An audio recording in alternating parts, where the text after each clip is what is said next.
Hello everyone, welcome back to channel fresh to video. मेरा नाम वरुण, स्वागत है आपका वरुण व्लॉग्स पे। सो आखिरकार काफ़ी लंबे समय के वेट के बाद Yamaha has finally launch the XSR 155। सो लोगों के मन में बहुत लंबे समय से क्वेश्चन था कि बाइक कब लॉन्च हो रही है।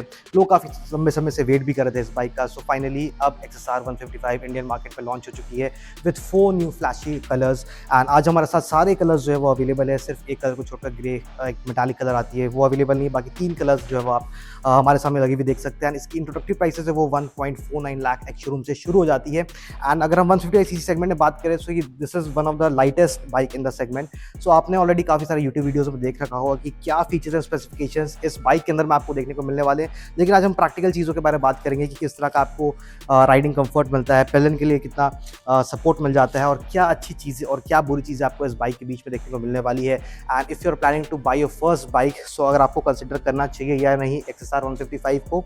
ये एक रेट्रो मॉडर्न लुक के साथ आती है। सो अगर आपको रेट्रो लुक आपको काफ़ी ज़्यादा पसंद है, सो आप इस बाइक को कंसिडर कर सकते हैं। So without wasting any further time, let's ride straight into the Yamaha XSR 155।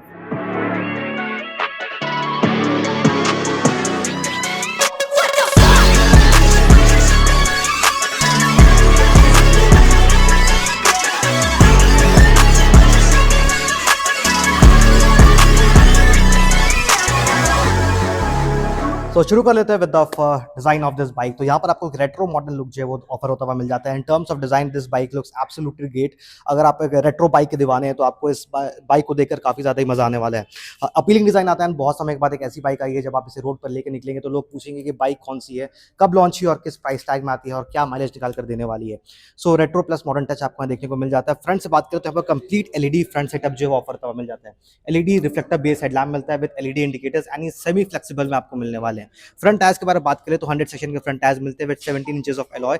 And tyre profiling के बारे में बात करें तो यहाँ पर काफी बेटर प्रोफाइलिंग यूज की गई है बाइक के हिसाब से। स्पेशली अगर हम रियर टायर के बारे में बात करें तो वहां पर आपको काफी ब्रॉड टायर्स जो है वो देखने को मिलते हैं, जो इस बाइक की जो और अपील है उसको ज्यादा बढ़ाती है। अब फ्रंट के डिस्क साइज के बारे में बात करें तो यहाँ पर आपको 282 मिलीमीटर की फ्रंट डिस्क साइज मिलती है। डुअल चैनल एबीएस मिल जाता है। रियर की जो डिस्क साइज है वो आपको 220 mm की रखी गई है। यहाँ पर कुछ इस तरह के एमआरएफ के टायर्स जो वो मिल जाते हैं। यहाँ पर आपको यूएसडी सस्पेंशन फोक्स मिल जाते हैं 37 मिलीमीटर डायमीटर के। सो अगर आप इस रेड कलर को देखें, इस ग्रे कलर को देखें तो यहाँ पर आपको ब्लैक यूएसडी फोक्स जो है वो मिल रहे हैं। वैराज अगर आप ब्लू कलर लेते हैं तो यहाँ पर आपको गोल्डन यूएसडी फोक्स हैं जो ऑफर कर दिए जा रहे हैं। एंड इंटरनेशनल मार्केट में इसकी एक ब्लैक कलर भी आती है, वो अभी इंडिया नहीं लाई गई है। सो मोस्ट प्रोबेबली यामाहा कैसे कुछ प्लानिंग हो सकती है कि वो बाद में उसे किसी स्पेशल एडिशन या फिर किसी और तरीके से मार्केट में लॉन्च करे। सो साइड से बात करें तो यहाँ पर बहुत से लोगों को दिक्कत नहीं थी, आई मीन डाउट था कि यहाँ पे ग्राउंड क्लियरेंस कितना मिल रहा है। कंपनी के प्रोफाइलिंग पहले 120 mm की ग्राउंड क्लियरेंस थी, फिर उसे चेंज करके 170 mm कर दिया गया। सो यहाँ पर आपको 170 mm की जो कंप्लीट ग्राउंड क्लियरेंस है वो ऑफर होते हुए मिल जाती है। सो 120 mm जो है वो है, अगर आप इस बाइक में बैठते हैं तो इसकी मिनिमम ग्राउंड क्लियरेंस 120 mm की बच जाती है। वैराज यहाँ पर आपको 170 mm का प्रॉपर ग्राउंड क्लियरेंस जो है मिल जाता है। तो ग्राउंड क्लियरेंस आप किसी भी तरह की शिकायत जो नहीं होने वाली है। अब इंजन के बारे में बात कर लेते हैं, जो हार्ट ऑफ द बाइक है। तो यहाँ पर आपको यामाहा का 155 CC liquid cool SOHC 4 valve fuel injected engine मिलता है, जो अराउंड 18.4 PS की पावर जनरेट करता है और 14.2 Nm का टॉर्क जो है आपको निकाल कर देने वाली है। इन टर्म्स ऑफ रिफाइनमेंट ये बाइक काफ़ी रिफाइंड है। आपको एक अच्छा इंजन रिलायबिलिटी जो है, एक अच्छा परफॉर्मेंस जो है वो ये बाइक निकाल कर देने वाली है। अब नेक्स्ट जो लोगों को डाउट था कि यहाँ पर आपको फाइबर की जो फ्यूल टैंक है, आउटर कवर वो मिल जा रही है। जो शेल है इसकी वो आपको फाइबर प्लास्टिक में मिलने वाली है, लेकिन जो फाइबर इसमें यूज़ किया गया है काफ़ी बढ़िया क्वालिटी का है। सो इन टर्म्स ऑफ क्वालिटी यहाँ पर आपको अच्छी क्वालिटी का एक कंप्लीट कवरिंग केसिंग जो है वो मिल जाता है। एंड अंदर की जो इनर टैंक रहती है वो तो आपको कंप्लीट मेटल में मिलने वाली है। सो जहाँ पर आपको 10 लीटर का फ्यूल टैंक कैपेसिटी मिलता है। एंड अगर हम माइलेज के बारे में बात कर ले, सो अगर आप 50 to 80 के बीच में स्पीड में बाइक को क्रूज करते हैं, चलाते हैं, तो यहाँ से आप इजीली 50 की एमपीएल तक की जो माइलेज है वो इजीली अचीव कर सकते हैं अगर आप डिसेंट नॉर्मल राइडिंग करते हैं, ज़्यादा रेव नहीं करते इंजन को। और वहीं पर अगर आप इसे थोड़ा रेव करते हैं, थोड़ा हार्श राइडिंग करते हैं, तो आप इससे इजीली 40 to 45 की एमपीएल के जो माइलेज है वो इजीली अचीव कर सकते हैं। एंड 155 सीसी में एक ऐसी बाइक है जहाँ पर आपको डबल डिजिट फिगर्स जो है वो आप इजीली यहाँ से निकाल सकते हैं। डबल डिजिट फिगर्स जल्दी इजीली अचीव कर लेती है। काफ़ी लाइट वेट बाइक है, 136 kgs ये अप्रॉक्स वेट करती है, which makes it the lightest bike in the 150 CC segment. And अगर हम टीवीएस रॉनिन से कंपेयर करें तो यहाँ पर टीवीएस रॉनिन जो है 160 kgs वेट करती है और वहीं पे ये जो है 136 kgs वेट करती है। अब इन टर्म्स ऑफ लुक्स ये बाइक काफ़ी अच्छी लगती है, लेकिन कुछ जगहों पे इंप्रूवमेंट की भी शिकायत है यहाँ पर। जैसे अगर आप इस साइड पैनल को देखें, थोड़ी सी क्लमजी सी है, थोड़ी सी आपको हल्की फिनिश में मिलने वाली है। सो अगर इसे यामाहा इंप्रूव करे तो ज़्यादा बेटर रहेगा। अब यहाँ पर आपको देखते हैं कुछ इस तरह का पार्ट जो है वो एक्सपोज रखा गया है, जिस वजह से से थोड़ा सा लुक कहीं पे 19-20 आपको लगने वाला है, लेकिन उतना ज़्यादा प्रॉब्लमैटिक नहीं है। लेकिन थोड़े से कुछ टच पॉइंट्स को इम्प्रूव कर दे यामाहा तो और भी बेटर हो जाती है। अब एग्जॉस्ट आपको कंप्लीट कुछ इस तरह का मैट ब्लैक फिनिश में रखा गया है, जो देखने में और भी ज़्यादा आपको एक मॉडर्न स्पोर्टी टच जो है वो प्रोवाइड करके देने वाली है। सीट्स के बारे में बात करें, सो सीट सबसे बड़ा कंसर्निंग फैक्टर है। सो अगर आप राइडर पॉइंट ऑफ व्यू से बाइक को लेना चाहते हैं, सिर्फ आपको अकेले राइड करना है, सो ये बाइक काफ़ी ज़्यादा कंफर्टेबल आपको लगने वाली है। यहाँ पर आपको सीट्स में किसी भी तरह का शिकायत नहीं होगा। शिकायत होगा आपको पिलियन सीट्स के लिए। तो अगर आप पिलियन सीट्स को देखें तो यहाँ पर जो एरिया है काफ़ी शॉर्ट है, मतलब शॉर्ट सीट्स यूज़ किया गया, सिंगल सीट यूज़ किया गया। यहाँ पर किसी भी जगह ग्रैब रेल जो है वो आपको कहीं भी प्रोवाइड नहीं किया गया, तो यहाँ पे सपोर्ट आपको नहीं मिलने वाला है। सो इनकी जब आपका पिलियन इसके पीछे बैठेगा तो उसको एक सपोर्ट नहीं मिलेगा, एक बढ़िया ग्रिप नहीं मिलेगा। और इन केस अगर आप गलती से थोड़ा सा ज़्यादा एक्सीलरेट करते हैं, क्विक एक्सीलरेशन लेते हैं, तो वो आपका पिलियन जो है चांसेस है वो पीछे है और आपकी ये जो टेल लैम्प सेक्शन है वो टूट भी सकती है। अब टेल लैम्प की बात करते हो, आप टेल लैम्प डिज़ाइन देख लिए, काफ़ी रेट्रो लुकिंग डिज़ाइन है, सर्कुलर शेप में मिल जाता है, एलईडी कंप्लीट रियर लुक जो है वो आपको मिल जाता है। मडगार्ड कुछ इस तरह के, और ऊपर आपको एक फेंडर जो है वो एडिशनल यहाँ पे प्रोवाइड कर दिया गया। रिफ्लेक्टर साइड्स में मिल जाते हैं, नंबर प्लेट एरिया लाइट मिलता है आपको एलईडी के अंदर में, और पीछे के टायर्स आपको 140 सेक्शन के राउंड शायद यहाँ पर मिल जाते हैं। 17 इंचेस कंप्लीट जो व्हील साइज है वो मिलती है। यहाँ पर आपको साड़ी गार्ड मिल जाता है, लेकिन लेडीज फुटरेस्ट जो है वो ऑफर नहीं किया गया है। और यहाँ पर आपको 6 स्पीड ट्रांसमिशन मिल जाता है। यहाँ पर आपको किसी भी तरह का सेंटर स्टैंड जो है वो ऑफर नहीं किया गया है। बाकी आपको एल्यूमिनियम स्विंग आर्म मिलता है, same as MT-15 and R15, और कंप्लीट ओपन चेन सेटअप जो है वो ऑफर होता हुआ मिल जाता है। बाकी फुट पैक्स भी एक्जैक्टली सेम रखे गए टू द MT-15। अब बात कर लेते हैं अबाउट द इंस्ट्रूमेंट क्लस्टर। आपको किस तरह का इंस्ट्रूमेंट क्लस्टर जो है वो ऑफर होता हुआ मिलेगा, कुछ इस तरह का इंस्ट्रूमेंट क्लस्टर मिल जाता है। एंड यहाँ पर आपको किसी भी तरह का चार्जिंग पोर्ट जो है वो ऑफर होता हुआ देखने को नहीं मिलेगा, जो कहीं ना कहीं थोड़ी सी डिमेरिट हो सकती है। USB चार्जिंग पोर्ट जो है वो प्रोवाइड करना चाहिए। बाकी आपको कुछ इस तरह का डिजिटल मीटर मिल जाता है, यहाँ की बैचिंग मिल जाती है, और कुछ इस तरह कंप्लीट फंक्शन जो है वो आपको इसमें देखने को मिलेंगे। यहाँ पर आपको वार्निंग सिंबल्स जो है वो मिल जाएंगे, न्यूट्रल की, इंडिकेटर्स की, बाकी आपको ABS की वार्निंग। यहाँ पर आपको ट्रैक्शन कंट्रोल मिल जाता है, स्ट्रेट हैंडल बार मिल जाता है। स्विचेस की क्वालिटी की बात करें तो अच्छी क्वालिटी के स्विचेस यूज़ किए गए हैं, जो आपको MT-15 में ऑलरेडी देखने को मिले हुए हैं। यहाँ पे आपको हॉर्न बटन मिल जाता है, जो थोड़ा सा कंफ्यूजिंग हो सकता है। हॉर्न को नीचे प्लेस करना चाहिए था, इंडिकेटर को ऊपर प्लेस करना चाहिए था, तो कभी वाइल राइडिंग आप कंफ्यूज कर सकते हैं। हॉर्न की जगह आप इंडिकेटर दबा सकते हैं, इंडिकेटर की जगह आप हॉर्न दबा सकते हैं। कुछ इस तरह का आपको रियर व्यू मिरर्स जो है वो मिल जाता है। XSR की बैजिंग जो आपको फ्रंट में मिल जाती है। Fit and finish overall bike में आपको काफ़ी ज़्यादा ही बेहतर मिलने वाली है इन द यामाहा XSR 155।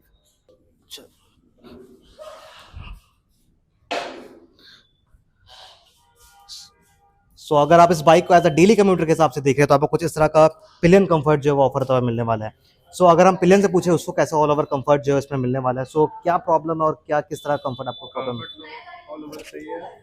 बस आप हमें ऐसा है कि ऐसा जब हमें पीछे हो अगर होकर बैठना चाहिए तो हमारा कंफर्ट उतना नहीं है, मतलब एक्सीलरेट आप बाइक करते हो तो गिरने के चांसेस ऐसे रहते हैं इसमें।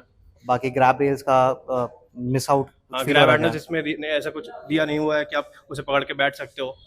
और बाकी सीट कंफर्ट कैसा ये है? कंफर्ट सब कुछ बढ़िया है यहाँ पे। सीट अच्छा है, आपको हाँ, कंफर्टेबल सीट्स मिल बस जाए। इसे हल्का सीट और थोड़ा पीछे बड़ा रहता तो और ज़्यादा बेटर हो सकता था इसके लिए बस।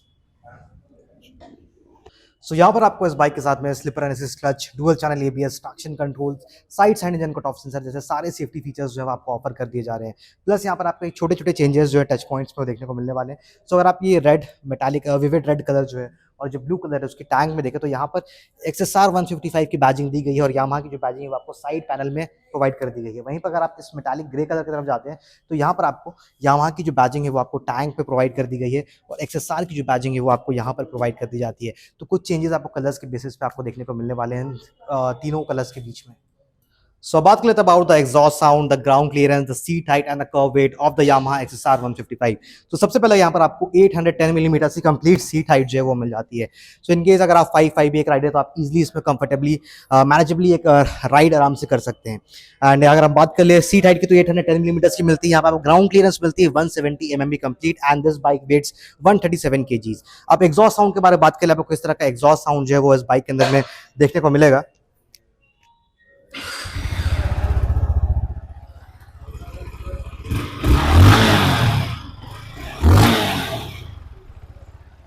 सो कुछ इस तरह का एग्जॉस्ट साउंड जो है वो आपको मिलता है विद द XSR 155, एंड ये सिमिलर साउंडिंग इंजन है जो आपको MT-15 या R15 के अंदर में देखने को मिला है। ये बाइक काफ़ी ज़्यादा लाइट वेट है। राइडर पॉइंट ऑफ व्यू से बाइक काफ़ी ज़्यादा प्रैक्टिकल है, आपको अच्छा कंफर्टेबल स्टैंड मिल जाता है, आप इजीली इसमें बैठते हैं। And pillion point of view से थोड़ा सा आपको जो इशू है वो फेस करना पड़ेगा। सो XSR 155 के साथ में एडिशनली आपको एक एसेसरी किट जो है वो भी ऑफर कर दी जा रही है। उसकी प्राइस जो है अभी रिवील नहीं हुई है, लेकिन वो अराउंड 14 to 20,000 के बीच कहीं ना कहीं लैंड करने वाली है। इसकी कोई ऑफिशियल कंफर्मेशन अभी नहीं आई है। तो उस सीजन में आपको क्या मिलने वाली है, सो उस एसेसरी किट को लेकर आप अपनी bike complete cafe racer stand जो है वो प्रोवाइड कर सकते हैं।